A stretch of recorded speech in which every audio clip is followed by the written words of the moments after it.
I think so many people are keyboard activists, right? Everybody's good at sending a tweet about how the world should be and nobody's doing anything about it. And that is just very much human nature. We've gotten soft as a culture. Yes. You know, I mean, of course we've gotten soft as a culture in the US because the US has had an incredible 200-year run, right? Like this is just what happens. You know, so as a culture, you know, I can't speak for, you know, people that live in the Amazon River, and I can't speak for, you know, people that still live in Belarus, but the American culture is soft, and that's a great thing. That means there's been enormous amounts of prosperity, but let's not be naive. I mean, people literally complain when somebody gives them the wrong amount of like extra cream in a Starbucks $6 coffee.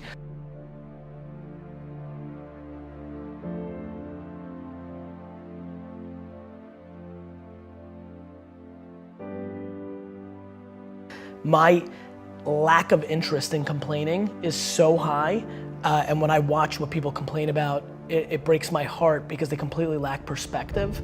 And I genuinely believe my happiness and optimism comes from my perspective. Even in political unrest times like right now, a lot of people are very bent out of shape, but the reality is that it's just never been better to be a human being. That's just the truth, that's just data, that's reality. And yeah, I mean, it's just a very fun time to be alive.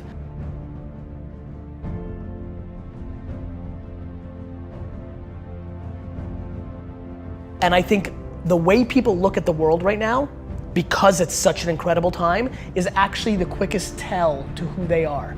If you think it sucks or it's bad, you have losing pessimistic DNA.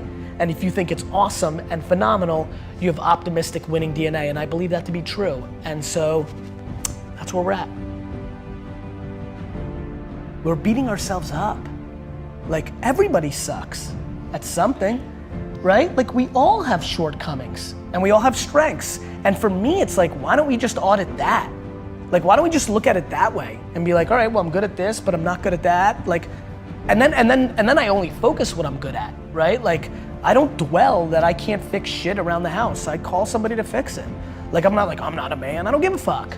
Like, you know, I don't get it. Like, I also think it's awesome that I'm so emotionally stable and I'm the emotional backbone of everybody. Is that what a dude's supposed to do? Like these cliches, these stereotypes, they're so silly. I'm fully in love with myself. But I'm also fully in love with everybody else too, right? It's not like it goes both ways. Like, I tell people to buy into me, that work for me, it's because I buy into them first. Like, I don't need anybody to gain trust with me. It's there. Like, I believe that the human race is so grossly underrated. We are good. Of course we have some bad. There's fucking 7 billion of us. But like, when you look at our net score, it's bonkers shit. Like, do you know how much damage we could be doing to each other on an hourly basis and we don't? Like, we're still here. Like, we won. We're the alpha being and we've figured out how to stay together. This is insane when you think about it. And yet everybody wants to dwell on like somebody said something mean.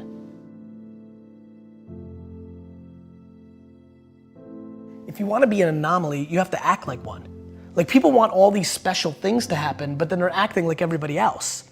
And that gets into the Saturdays in your 20s, like, or just like taking risks or things of that nature. Like, if there's anything they take away, it's like, look, like, you're gonna only be so pretty, you're only gonna be so smart, like, there's things that are gonna be natural, and then there's things that you can actually control. I do believe, and I don't know if I'm right or wrong, I don't, but I do believe that work ethic is a taught behavior. It's something you do have more control over. And you know what really sealed the deal for me? Getting healthier. I was 38 years old and it didn't come natural to me. Like, it didn't come natural to me at all. I hate the gym. I hate it now. I hate it, I don't like it, I don't want to do it. But I knew it was important. And somewhere around midway through being 38 years old, I got serious, I figured out my system, I made the financial commitment, and I've won, right? And I'll never lose again because the system was I needed to be accountable to another human being. So it was about Mike and now Jordan and whoever else is my trainer. I'm doing it almost weirdly more to not let them down. I feel like there's a shift that can make people work harder. The big one that I push is you're gonna die. Like if you're like to me, life is broken down into complaining and not. So if you're not complaining, well then I have no advice for you. I'm pumped. Like you did it. Like I have friends who make $42,000 a year, work 9 to 4, kind of, with an hour and a half lunch and 45 minutes of YouTube and 10 minutes of bullshitting and an hour of complete wasted time in a meeting. So they're kind of working like 6, hours a week, right? But they're pumped. And they text me, these are high school friends, and they'll text me like how happy they are to be the coach of their kids' baseball team. And like that's amazing. Like that seems very obvious to me. That's right. You know what's super weird? I'm actually weirdly envious. It sounds cool, like in theory, right? Grass is always greener, right? Like far less pressure, like all that time with my kids, oof, that would be cool. Like there's just like all these things that I can justify.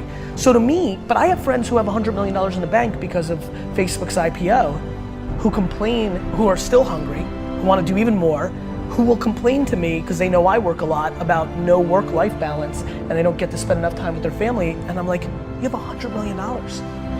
Like you could stay home, like you're in control. Like don't complain about it. You've made that choice. Don't bullshit me. Like you want to spend more time with your family? Spend more time with your family. I'm trying to be very careful about what I'm saying versus what I'm doing, because that's how you get exposed. And I don't mean like people calling you out and being like, you suck. I mean to yourself. I don't want to be exposed by myself. It's looking yourself in the mirror and saying like, am I doing this right? So to me, there's so many people that are talking shit about how big of an entrepreneur they're gonna be and how much they're gonna achieve, and they don't work on weekends. I worked every Saturday of my 20s. And I talk to 20-year-old entrepreneurs every single day. Lately, I've been saying to them, this Saturday, you're gonna have more time off than I've had in my entire 20s on a Saturday. So before you tell me how you're gonna be bigger than me, start thinking about what you're actually doing.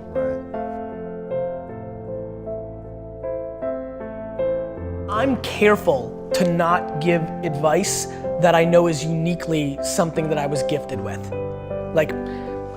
How do I tell you that, oh, here's how it actually works, and it almost started happening, it didn't happen. I actually get goosebumps, real heavy goosebumps when I hear something that I know feels right. What's the advice there? Hey, Johnny, start getting goosebumps. There's certain things that I can't talk about because I know they're not practical. They're intuitive to me.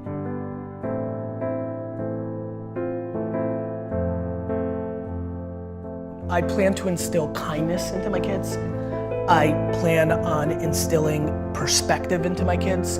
I plan in instilling just being a good human being. I plan on making sure they don't use their parents' wealth and micro fame and leverage to impose on any other person. I'm petrified of that. If my kids try to punk their friends on my shit, I'm gonna beat the fuck out of them. That's just loser DNA. You didn't do that. Right? I'm not obsessed with tactics. I'm obsessed with religion.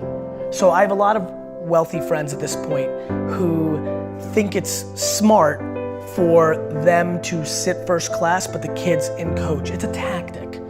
They send their kids to Africa to build a school for a week. It's a tactic. It's like my friends that love the environment. The number 2 sector in the world that is hurting the environment is the fashion industry. When you run the math of what's doing bad to the earth, it's the number 2 industry behind gas. I don't even want to say it because I'm not sure if it's gas and oil. The number 2 industry, this I know for a fact, is the fashion industry. So all my fancy friends who love the environment, are they willing to give up their fucking Louis bags? Let's see, right? So I think people talk shit. So you let them sit coach and you went first class, but you went to, Hawaii and ate at all the best you can't pick and choose. To me, it's binary. So I don't want to be a hypocrite. So my big thing is look, you need to be kind. Mean is just non-negotiable in our family, right? And then you just need to not be full of shit. If you wanna look at daddy's mountain and you wanna say what I did to my dad's, and that was a big mountain for an immigrant, like wow, dad did it, right? If you wanna say, I'm gonna climb that and I'm gonna climb bigger, awesome. Like, I'm pumped. I'm weirdly not cheering for you because I'm just a weirdly competitive dude. This is actually something I'm not proud of. I'm comfortable saying this and I believe this is a flaw, but I don't want my kids to beat me. I don't. Like I hate saying it. I know this is where I get in trouble. People will take one little clip from one video interview and they're like, you're bad. It's just my truth. I don't want to bullshit you guys. Like, I'm that competitive.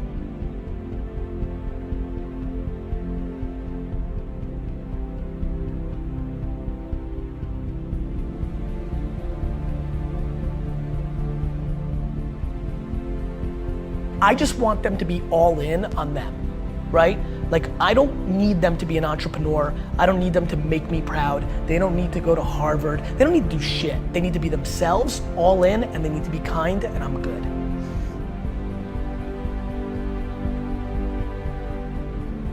Like, everybody thinks their stuff is so good. Like, every day, Gary, my Instagram's so on fire, it's so awesome. Why is nobody, like, why am I not gaining followers? Because it's not awesome. We all think our stuff is the best, and like, I get that. But yeah, that would be my advice, only because that also is liberating. To me, everything's about breathing, right? Like, to me, everything is about like, take full ownership for everything, and then everything gets easy, because then you're in control. And then learn how to love to lose. I think that's how entrepreneurship, that's how life is. We all have losses. And so I like losses. I love adversity. I like the climb. I like the chip on my shoulder. I like when people are like, oh, I knew it, he's not that good. That is like I'm even weirdly scared as I continue to ascend and I'm getting popular and what do you say, the marketing leading, like as people start putting these words in front of my name, I'm like, am I gonna sabotage myself to like recorrect this? Like, I like adversity. So yeah, all on me. You know, I enjoy losses. Now all of a sudden, like what? You become completely invincible. I feel invincible. I really genuinely, outside of the health of myself and 20 people, feel 100% invincible as a person. I know what my intent is. I want to do good at nobody else's expense. I'm far from perfect, we all are. And so just easy, it feels very light to live life. I'm just in a good mood. Them home, and I think modern day parents and most parents do not do that. I think they focus on dumb shit like grades because they are insecure and they want to put the bumper sticker that their kid went to, you know, Stanford. Like, it's real fucked up when you really think about what's actually happening. So much of it is misery loves company, or people reflecting of what's inside of them.